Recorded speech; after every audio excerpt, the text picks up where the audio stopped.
मित्रांनो, रडू येणं ही एक नैसर्गिक गोष्ट आहे.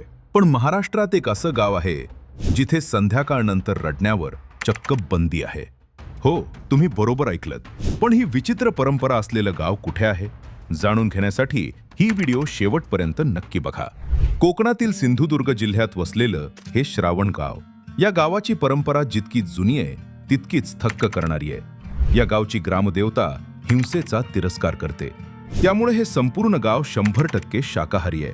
इतकंच नाही तर या गावात अशी मान्यता आहे की संध्याकाळी किंवा रात्री रडल्यामुळे, भांडण केल्यामुळे ग्रामदेवता क्रोधित होते.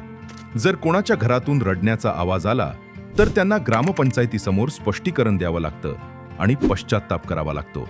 आणि संध्याकाळच्या किंवा रात्रीच्या वेळी डोळ्यात पाणी आलं तरी इथले लोक सकाळ होण्याची वाट बघतात.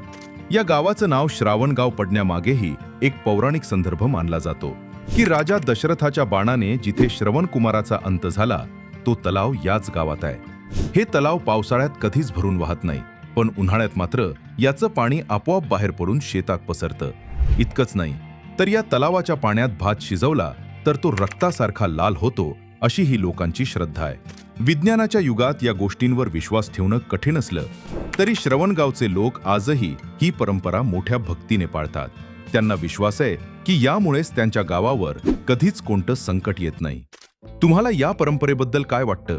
कमेंट्समध्ये नक्की सांगा. आणि अशाच मराठी संस्कृतीच्या अभिमानासाठी फॉलो करा मराठी कल्चर क्लब.